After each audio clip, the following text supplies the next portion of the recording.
What is good, everybody? Welcome back to Value Adds Value. My name's Kyle Krieger, and I am thrilled to be joined once again after quite a spell of not doing pods by my guy, Wilkie V. Law III. Will, what's happening this morning? What up? What up, man? Everything is happening. Everything is good in Yeah. my sphere. Yep. It took a little rough patch, but they Yeah. say all things work together for the good. So Yeah. So it's October 9th. It's Saturday morning, and it was weird because we not every year, but it seems like every couple years we'll go through a spell like we've been through the last few weeks where we hardly talk at all because both of us are just going 800 miles a minute. But things are starting to kind of calm down for both of us. And I don't know if they're calming down or we're just finding ways to calm them down. Like we both kind of refocus on what's important. So we want to jump back on a pod. And Will, you said if we were going to do a pod, you wanted to talk on teacher shortages right now. So why don't we just start with you explaining the situation and what's been going on your campus? absolutely. Well, not just on my campus, man, like all over Houston. I mean, we started out. Most schools are at this point are starting out with a teacher deficit, which we know has been going on. I mean, I think we've been talking about it actively since we did the panel with AIE in San Antonio about the teacher shortage and that situation. The pandemic didn't really help that. It didn't help those numbers at all. So we're still at a deficit. And you mix into that fray the fact that there are not a lot of substitute teachers around that are taking jobs to come work in schools. And then you mix into the fray of that teachers who just need to take their days, who are saying, hey, no, I need a mental health day, or hey, no, I'm sick, I have to stay home, or my child is sick, I have to stay home. It really puts a strain. It's been putting a strain on the campus runnings of around, like I say, I know for sure here in Texas, that's what we're facing. I can attest that I think I know it's the same at my school. I can't necessarily say it's the same all over the Twin Cities, but I'm sure that it is. I mean, and it's just what struck me with what you said is, you know, teachers needing to take those days. Like we know more and more how important it is for teachers to take days and to take their time. But like if I want to take a personal day, I got to go check with my campus to see if there aren't already people taking off. And if there's already people taking off, I can't take a day. Brittany and I were going to do a little weekend trip for our anniversary next month. And literally before school started, I went down there to request that Friday because I know how difficult that becomes. But, the other thing with it too, and I don't want to cast aspersions on anyone who's willing to come in and be a substitute teacher. But I feel like not only is it a problem of finding subs, but the ones that we do find are not exactly top notch. And, maybe it'll be better in the spring when you have a crop of, teaching students who graduate in December that don't have jobs that just want to sub, but it's not good for our kids. No. And you mentioned, we talked about the mental health. And I think it's so crazy that is kind of the focus buzzword is your self-care, making sure you get your mental health, but yet and still it's frowned upon when teachers take days.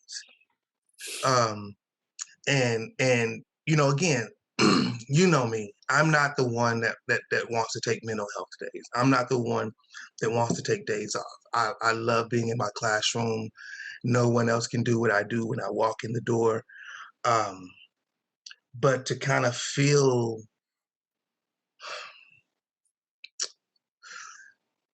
what's the word I'm looking for? To kind of feel some type of way because you need a day, or to feel like you can't take a day because there's no fill your spot. Um, it I can only imagine the impact that that would have on a teacher overall, on a human overall.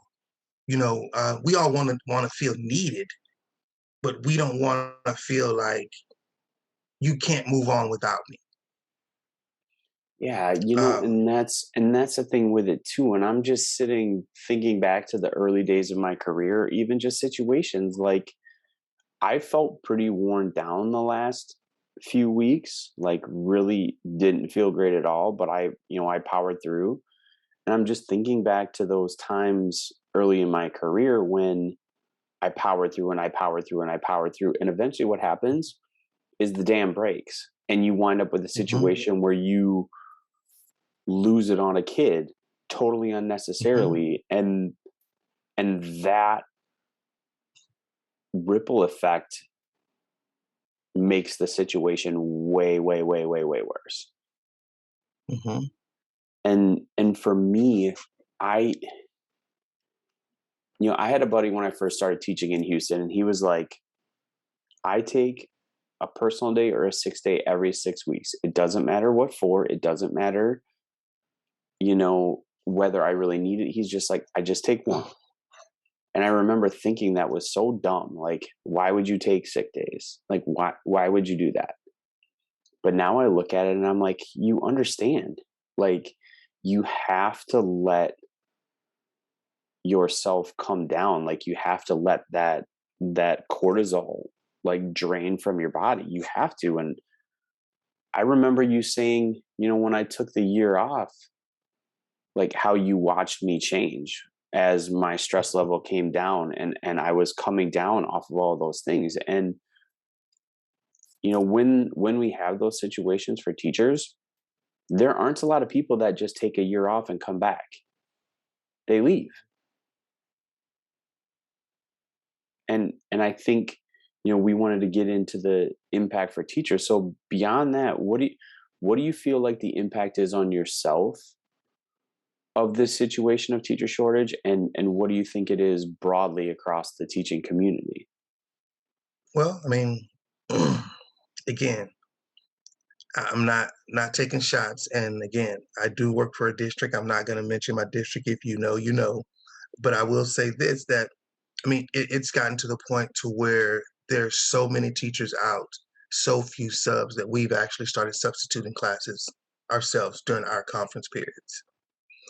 Um, Benefit for me is that I do have a student teacher, um, who I feel that if I needed to go and teach by committee, I was after watching that very first Texans game, I was like, oh, they running back by committee. They've gotten the system down.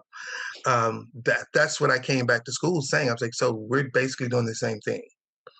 Um, Again, being a team player tells me that I will do whatever it takes to make sure students are successful. My student body doesn't just end with the 100 kids that are within my blocks, my classes, or the 400 kids that are on my in my pod. It's the entire school. And knowing that, I feel some type of way saying no to go help out, which again is another stressor that comes in. But at the same time, it's like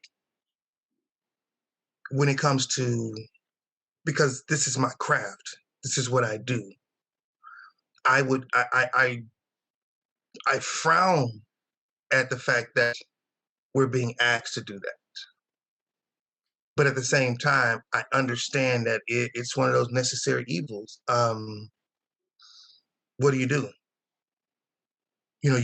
You can't say, okay, we have 18 teachers out. Let's call all those parents and tell them that keep their students at home because we can't accommodate them. We can't do Yeah, that. we're gonna switch them to virtual for a day. Right. And so, it's just one of those situations where I for teachers in general, it's a rough patch right now where we've I was just reading an article about the teacher shortage that was written in 2019. That was right as we were going into the pandemic. Actually, that was a pandemic year when I look at it because it was written March 26th of 2019. So that was when we had all took that long spring break. No, Um, that was 20. Long spring no, break. 20 Yeah, was, was the yeah, spring of March 20. 20. So that was right before. So that was right before spring, right before Yeah. the pandemic. And it was saying how the teacher shortage was worse than what was anticipated, than what people are saying it is. Now, post pandemic, well, we can't even say post pandemic because we're still in the midst of it. Yeah. But it's kind of, I know, can't even say that. It's we're learning, we're adjusting and learning how to manage. But to know that we are in this situation now to where I know last year they approved a lot of teachers in the state of Texas to teach who were not fully certified because we had a teacher shortage. And now, because those teachers did not successfully pass the test, those teachers can no longer be in the classroom, um, or they have to become long-term subs. And for someone with a degree who's trying to support a family, excuse me, and now you're saying you're going to go from making this much to making this much if we need you. Yeah. And that's really the difficult part. And the thing with it up here, and I'm sure, if you go out to Katy, if we're talking the Houston area, if you go out to Sci-Fair, you get up into the Woodlands, they're probably not struggling as much as you are down there. I I'm sh- disagree. Really? You I think they're disagree. even struggling there?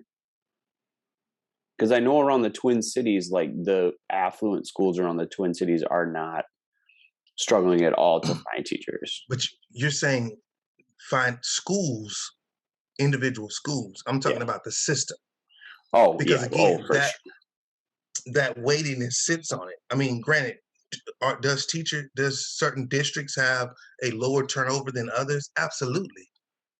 But when you think about places like Houston, the bulk of our students in the Houston area are living and learning in the inner city, In the which is loop. one of the most which one of the loops, either the Beltway 8 or 610. And so now that you have that, you know, when you think about that, to mention Katy, to mention the Woodlands, is really to mention a small percentage in the big Of picture. Yeah, yeah, yeah. That makes sense. Right. So that may be an isolated event to say, oh yeah, we're fully staffed, but that's one district or one Yeah. school. So, but when you talk about the system as a whole right now is flawed, and because not filling teachers, those teacher voids, we're going to inevitably fail our students in the long run. Yeah. And I was thinking too, and it makes sense. And I don't know why. I mean, I do know why I say that because it's a misconception. People point to Mhm, schools like that and say, "Oh, it's great," but mhm, I know, and I'm sure once you get outside of Houston, the rural areas of Texas are the same as the rural areas here, that it's difficult to staff people. But, mhm, the one thing we have talked about, and maybe this is kind of the follow-up question, because we've always talked about the danger of the term being a team player, because mhm. it at times can can be used against you. So people know that Will is willing to do whatever it takes, and it becomes a situation where rather than he fills in when he's really needed, people start to put stuff on you that isn't a necessity. They just start to pile on. That happens sometimes with team players. So, do you think there's a difference between, you know, someone asking you to be in, and maybe I'm not asking, someone asking you to be a team player, saying to you, like, oh, hey, you need to be a team player, and you yourself saying, I am a team player. I'm going to do what's best for the team. Well, I don't think anybody can tell me that I'm a team player Yeah. because if they say, "Oh, Will's a team player," they're saying it because they've observed me being a team player. Right. You know what I mean? So they can't come to me and say, "Well, please be a team player," because you can't force anybody to be a part of a team. I mean, we Yeah, see that in Major League Sports when these cats are making millions of dollars. You can't force anybody to be a team player. right, Being a team player has to be something that's intrinsic, that you see that there's a greater good that's in play bigger than myself. My stats take a back seat to the schedule. You know, my stats, me hitting records and doing all that takes a back seat to the main thing, which is our W's and L's. yeah, And unfortunately, in education, the same way. I mean, it is the exact same way. And I like I say again, having teachers, having friends who teach in Katy, who teach in Richmond, who teach in Houston ISD, Humble ISD. This it is real in the field right now. Um, because here's a funny thing: not every school in Katy is considered to be an affluent school. Every school that's in Conroe ISD is not considered to be an affluent school, even though they're in that area and they're lumped. Every school is not the same. Same way with yeah. Klein. You know what I mean? So when you look at it and take it in under that guise, teachers right now, I will say this: all teachers need to step up and become team players and put the greater good in over their individual goals. Districts and the state and the federal government needs to step up to do more to incentivize getting qualified teachers to come into the craft Yeah, so that we won't have to do this. yeah. And so it's one of those situations where, and I don't want to say it's hard to see an end, but it's hard to see an end. Well, yeah, even just what you're saying, we want to step up and do more. But at the beginning of this podcast, we were stepping up and or we were saying, like, you have to protect your mental health.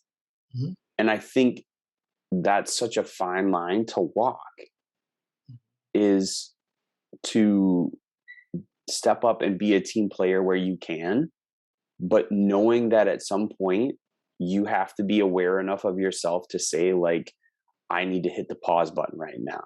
I can't do it today.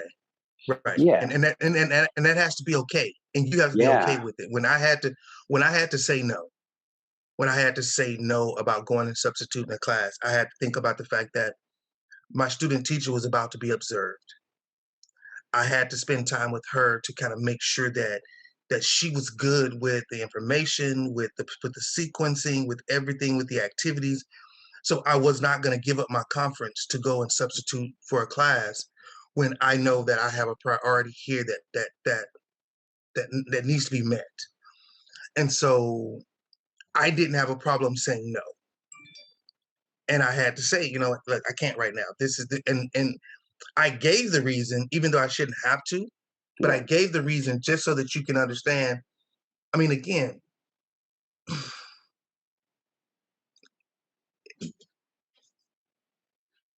teachers have to understand and administrators have to understand that my mom used to say it like this way: an emergency for you is not necessarily an emergency for me. Right. You could be in a rush and you could be under the gun. That I mean that I have to be. Now, as a team, you can say, yes, I know we are. But again, there's stuff that goes on in my school that I don't know about till a week later. I Yeah. mean, that's just how large my school is. You Right. got 3 different hallways, two different pods on each hallway. There's stuff that goes on the other side of my pod that I don't know about maybe until a couple of days later. Right. Um, so it's like you just have to understand that in the grand scale of things, yes, I have to make sure that the team is okay, but I also have to make sure that I'm okay. Mm, And I me love being that. okay, meaning that my class is taken care of, my students are not gonna be stripped away from anything Yeah. because I can't give them my best because I'm giving my best to everyone else. I still say the same thing about teachers who have to leave school, especially now, and go work a second and third job just to make ends meet. Yeah, that's a that's a Uh, whole that's a whole nother conversation to be had. But mhm, mhm. yeah, So, I mean, again, like I say, it's that same situation, but it's like you got to make sure that you're good. You're no good to yourself. And I go back to the airplane. You get on the airplane, they tell you in a case of turbulence or loss of cabin pressure, you know, your mask is going to fall from the ceiling. And what do they tell you? Put yours on first. yeah, Don't try to help somebody else until you put yours on first. and I think that's a good spot to put a pin in this. You know, Actually, be, before we put a pin in it, I want to say this. I challenge some of the district administrators that are out there, the district level, who are seeing these shortages in your schools, to shed these shortages within your district. I challenge you to pull up some of the records and say, hey, this school has 4 teachers out and they already have 3 teacher shortage. Let's go ahead and let's take these board members and let's go over here and let's go substitute these classes. Let's go sit in this classroom into this school. Can you imagine what that would look like for not only for the students, but for the morale of the teachers to know that my leadership is willing to roll up their sleeves? Because I think about I was at when I can't remember what restaurant we were in. The general manager was in from Phoenix, wasn't even in Texas. He was here just to pass off stuff, but 2 waitresses didn't show up for their shift. The general manager was our waiter. He's sitting there in a tie and no name badge, and I'm like, you know what? He's like, I'm the general manager. He goes, they just had two two waitresses that didn't show up, so we had to keep a hostess up there. We couldn't pull her away, so I just said, look, I'll roll up my sleeves and I'll serve the tables and I'll bust the tables. I started out like this. Why couldn't I do it? and Think about that's how that makes you feel. man to have yeah, just for the like man, I love that. I feel like that's going to be like a pillar piece of content for us to be able to say, like, hey, these board members, hey, advisory people that are around, like, come in and sub a class. And I think the peripheral benefit of that is, you said real in the field. Maybe it's time for those people to see what's real in the field, Hmm. to see what the boots on the ground are actually doing. So, dude, I love that you threw that pin in there. All right. Anything else you want to wrap up with here? We Yeah. we have to we have to we can't go anywhere until we talk about the students. Oh, yeah. Because at the Yeah. end of the day, the impact of our students is that we have students sitting in the classroom who's not fully engaging with the content because the Right. instructors that are in there are not fully certified, or the instructors in there don't know the content, or the Right. instructor that's in there that's teaching them just got the content the morning that they showed up. And so we can talk about the teacher shortage. We can talk about the impact on teachers and the mental health, but we also have to think about the long-term impact that it's going to have on the students in the classroom. Because as a substitute teacher, if I'm a long-term sub, that doesn't mean that I'm a reading teacher or a math teacher or a science teacher. It just means that I'm a body Yeah. that's in the room that's making sure that students are doing what they're supposed to do. But at the end of the day, how can I accurately evaluate them on doing what they're supposed to do when I don't even know what they should be doing? Yeah, for sure. And the other piece to that too, and thanks for stopping me because I was getting a little rammy, but like even just like what you were saying with different people coming in and out of the classroom, the kids never get a concrete set of expectations. There are different expectations and For each and teacher that comes in. for each Mhm. teacher that comes in. And that becomes problematic on a large scale because then when the kids aren't given expectations, they'll set the expectation and they will Mhm. start to do that. And I just think that too, we've talked about learning loss so much and so often over the last couple of years, yet we're in this situation, and I think that's true too. The one thing that I think you said that stood out from that last little piece is, how do you expect a teacher who's not a content expert to evaluate whether or not a kid has gotten the content and then you're also the kid is missing the part about getting the right feedback to improve. Mhm, mhm. 'Cause that's where growth comes in. Growth happens when you give them feedback. Why did you get this wrong? Why is this incorrect? Why did you not put this together correctly? Now let's help you connect. Oh, and we all know Hmm. that's when the magic happens, when that Yeah, oh comes about. Because yeah. but our substitutes giving that oh. Well, We have a substitute, a long-term sub on our camp. Well, he's not a long-term sub. Mr. Wright is our SAC teacher who's filling in, and he's been placed in a reading class. And just because of the nature of who he is, he went in and was like, look, he went to the IS and was like, look, I need the content that these kids are going to be getting. I can't wait to get it in the morning when I get here. I need access to the same thing that the teachers are getting access to so that I can know what I need to move the two students through. And he's reading with the students. He's taking time. He's talking about what's going on. He's acting it out. He's doing all these things. I walked in the room and dude, you would not know that he was not a side teacher. You yeah, would not know that. But again, that type of experience is few and far between when we talk about substitutes in most districts. yeah, that's a gem right there. Yeah. And I'm glad to say that's one of my buds, So, And but it's that's like yeah, with that, most substitute teachers, I shouldn't say most, I can't say, but you've a had to lot. substitute a lot of the substitute teachers are coming in there just to cash a paycheck. Mhm. And we can talk about the expectation teachers have of subs, and if it's one day that I'm gone and a sub maybe doesn't get everything in, like, I can make that up.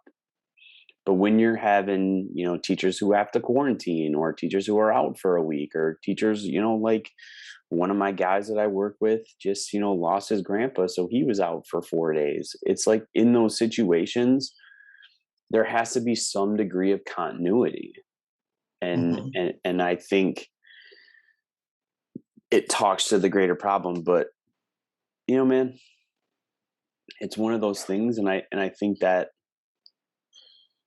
I'll bring it back around to why LED started, was to try to keep more teachers in the classroom by helping them find success early. Mhm. And that, I'm glad. I always think that we've been talking about the same thing for 7 years. We've been saying the same things for 7 years. And I remember Gary Vee always talking about, even if nobody listens to it or sees it right away, someday someone will go back and will listen to those first few podcasts that we did. Mhm. And they'll say, yeah, these guys are real. This is what they've been talking about. They aren't, floating in the wind, trying to go wherever the current is. We are doing the work that we feel called to do. So, all right. The Now real do you, work. The real work. yeah, the real work. So, now that I'll edit my little, trying to cut us, 5 minutes earlier. Any last thoughts here to wrap up this episode? I guess I'm gonna send this out to teachers first, and I will say protect your mental health. Know yourself and know that it won't always be like this. I want to go to students and I want to say, I don't want to get emotional. To students, it doesn't matter who's in your classroom. When you know it's something that you need to learn, just like you do it with the most dances or the most recent fad or fads, the trends that's going around, do your research and learn it on your own. Become autonomous at this point, especially when you know you're in a classroom and this teacher's not the teacher. Don't waste time being a knucklehead. Actually buckle down and do what you need to do. To my parents, if you're not working, take a job as a substitute. Get into the classrooms to help us out. See what it's like to do it. Most parents got that full blast when we were in the pandemic of what it's like to teach and what it's like to try to get one, maybe two, maybe three kids to do work that's been assigned. But imagine doing that across 100 kids and Yeah. having a shortage of teachers. And then go back to my district administrators. It's time to come out. When you see this much going on and this many shortages, it's time to come out of the castle. It's time to come out of the castle. Mm, I So love that.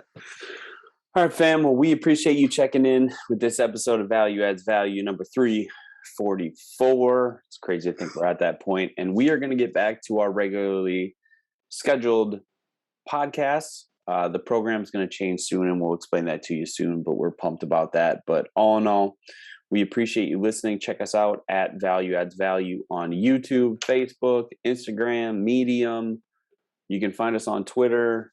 We're all over. So we appreciate you, and we're going to sign off for this episode. have a great one.